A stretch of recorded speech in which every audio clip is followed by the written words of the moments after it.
La Jornada Zacatecas TV, un espacio de libertad.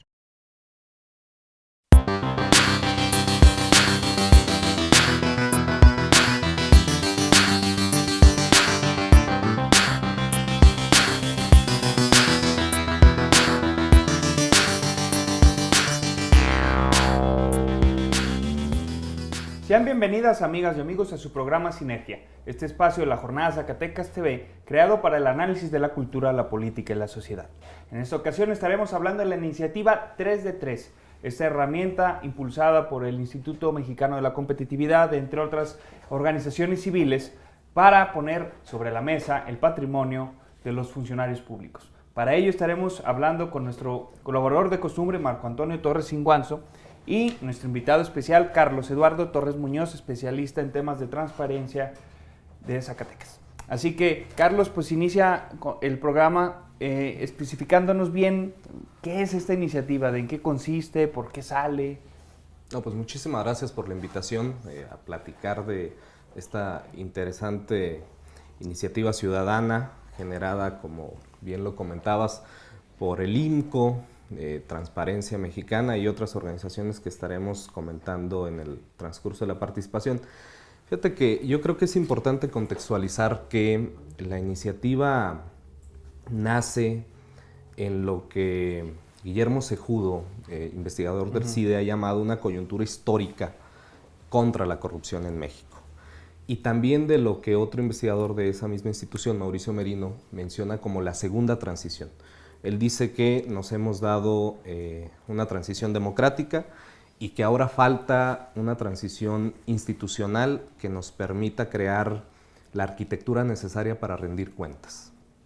Esto, junto a las reformas constitucionales que hemos venido viviendo en los últimos años, en los últimos meses, una en materia de transparencia, donde se crea el Sistema Nacional de Transparencia, y otra en materia de anticorrupción, donde también se crea un Sistema Nacional Anticorrupción.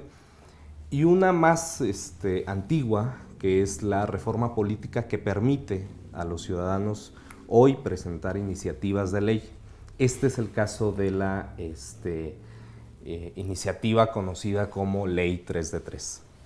Habrá que recordar que la reforma constitucional en materia de anticorrupción, generó la obligatoriedad de crear otras dos leyes, la Ley General del Sistema Nacional Anticorrupción y la Ley General de Responsabilidades Administrativas. Es el caso de la Ley 3 de 3, conocida así popularmente, porque una de sus reglamentaciones o articulados pues hace específicamente obligatorio esto que fue una iniciativa en el 2015 para los candidatos, que es la posibilidad de presentar 3 declaraciones, la patrimonial, la de posibles conflictos de interés y la fiscal, que es, digamos, un mecanismo que algunos han ideado como la posibilidad de prevenir la tentación de la corrupción, ¿no? La importancia de esta iniciativa es que está hecha por un grupo de expertos muy sólido, es gente del CIDE, del TAM, Instituto de Investigaciones Jurídicas del UNAM, Transparencia Mexicana, el IMCO, Fundar, entre otras. Y como diría también María Amparo Cázar, es un ejercicio para no dejar que se aplique parece mandamiento en la clase política, que es tapaos los unos a los otros, ¿no? No dejarle a la clase política que sea el árbitro de su propio juego. O sea, en este caso es asumir los ciudadanos con esta posibilidad que ahora nos otorga la Constitución, la responsabilidad de crear una propuesta de ley que, como te decía, no solo tiene entre sus novedades la obligatoriedad de presentar las 3 declaraciones, sino que, por ejemplo, tipifica 10 tipos de corrupción. El soborno, con 10 subtipos, el peculado y el desvío, el tráfico de influencias, el abuso de funciones, enriquecimiento oculto, obstrucción de la justicia, colusión, la utilización de información o documentos falsos o confidenciales, el nepotismo y la conspiración. Porque todo eso no está en las leyes, ¿no? ¿no? O sea, No existe está como tal el tipificado. concepto exacto, Sí, ¿no? Y esa es, digamos, yo creo que esa es la parte fuerte. Más allá de la 3 de 3 que, digamos, se utilizó para efectos de comunicación, para efectos mediáticos, lo importante del contenido del proyecto es que abarca una serie de conceptos que antes no existían en el cuerpo jurídico, ¿no? Así es. Pues eso permitía que tuviéramos casos vergonzosos, pero que lamentablemente no eran ilegales, ¿no? Así es. Y eran más tipo escándalos mediáticos, ¿no? Exacto. Era así como si un candidato pusiera a su hijo, pues bueno, ahí va, o distintas cosas que no estaban tipificadas, pues. ¿Tú cómo ves la ley, Marco? O la iniciativa, más bien, Sí, ¿verdad? la iniciativa Todavía en no hay este ley. momento. Bueno, lo que pasa es que en realidad esta iniciativa es como una parte, un componente de todo un conglomerado más o menos complejo. El gran tema ahora que es la corrupción, y la idea de este sistema nacional anticorrupción, lo cual ya me parece importante que tenga una visión sistémica. Eso lo hemos dicho en varios espacios, que eso ya es un avance, el hecho de que se aborde desde una visión sistémica, porque genera ya la idea de intervenir de forma compleja a un problema muy complejo.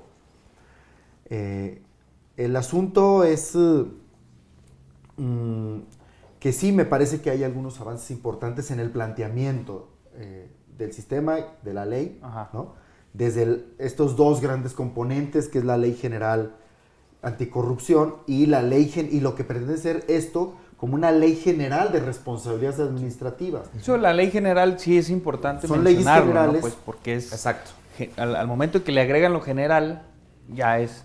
No hay estados, pues, que se hagan locos Sí, y no ¿no? legítimos. De carácter nacional, ¿Ah? en efecto. Entonces, al ser ley general, significa que luego, bueno, tiene que corresponderse con las leyes federales, pero luego con las leyes Locales. locales, que incluso al ser ley general tiene que ser aprobado no solo por el Congreso de la Unión, esto es las dos cámaras, sino también por los legislativos estatales. Entonces, ahí creo que hay una serie de avances importantes en este asunto de la visión sistémica, los procedimientos ya de investigación de los temas, etcétera.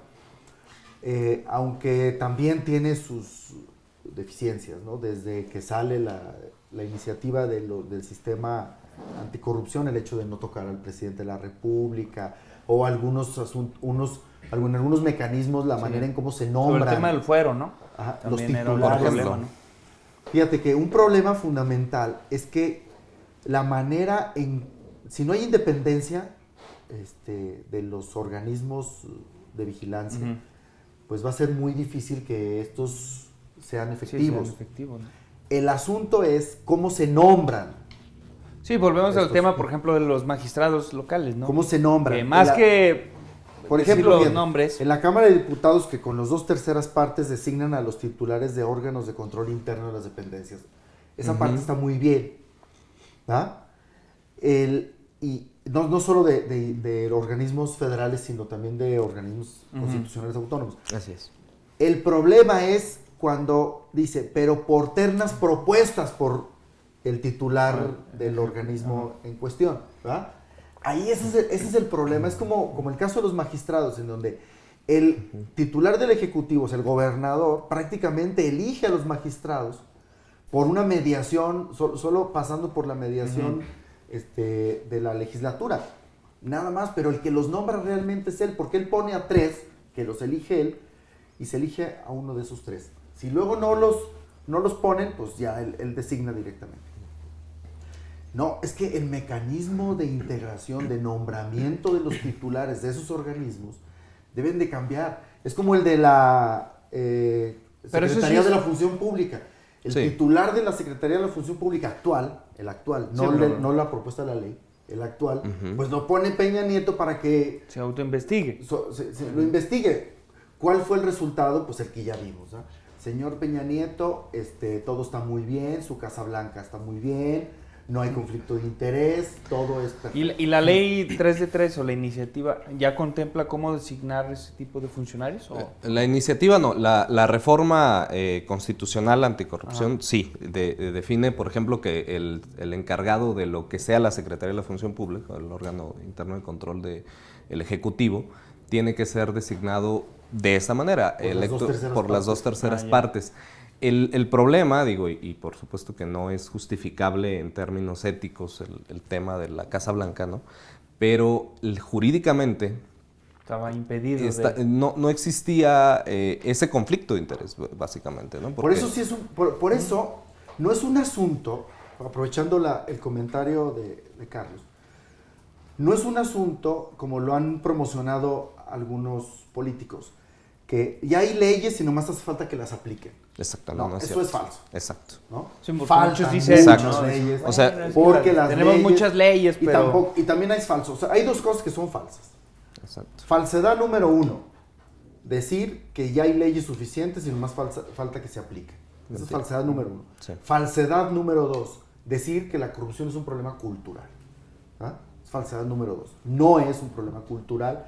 Es un problema de que no hay mecanismos institucionales para evitarla, la corrupción, ¿no? ¿Por qué? Porque es un problema de ejercicio de poder la corrupción. Es un problema de que está en red, es un problema de que desvía los fines para los que, o sea, el costo es muy alto, no solo en términos económicos, sino el costo más alto para mí, más que lo que es en términos de la medición económica, es por la desviación de los fines de la política pública. ¿Cuánto del PIB se va en corrupción? Arriba del 9% de acuerdo 9%. al propio INCU y Fundar, ¿no? El asunto es que se puede poner límites al ejercicio de poder, ¿no? O sea, el problema de la corrupción es un problema de ejercicio de poder. Sí. Entonces, lo que hace el que lo está ejerciendo. Hay formas institucionales o para vacíos de limitar poder, más bien, los ejercicios de poder. Vacíos legales. Sí lo hay, ¿no? Sí. Esos vacíos legales es el vacío en la construcción institucional para hacer frente que esta iniciativa intenta... Sí, es la redefinición de una serie de situaciones que la experiencia e incluso prácticas internacionales nos dicen que está ahí, ¿no? O sea, del conflicto del escándalo de la Casa Blanca, por ejemplo, algo que justificaba el secretario de la Función Pública era que, en efecto, él estaba en el cargo con vías legales, pues, o sea, no estaba impedido. Lo que ahora genera esta propuesta, por ejemplo, es este concepto de nepotismo a nivel federal, que implica que haya más allá de los requisitos mínimos para ocupar ciertos cargos. Nosotros hacíamos una propuesta, justamente a través de la jornada, de que esta vía para que sean electos los funcionarios de los órganos de control pudiera hacerse a través de convocatorias abiertas con requisitos técnicos, profesionales específicos. Efectivamente. Eso sería una medida más interesante. Esto es, que no sean ternas propuestas por el que va a ser vigilado. Exactamente. ¿Ah? Porque es el titular del órgano de gobierno que va a ser vigilado, pone las ternas para que lo vigile. Sí. Exacto. Y con un Congreso pues controlado. Un Congreso controlado va a pasar lo de los magistrados en Zacatecas, lo que pasa también con los de derechos humanos y otros, ¿no? Sí, en general se tiene que, para el tema de los organismos autónomos, modificar el proceso de elección y de selección. Deberíamos ir a un proceso más ciudadanizado y transparente. Así es. Pues bueno, vamos al primer corte, regresamos a seguir platicando sobre la iniciativa 3 de 3.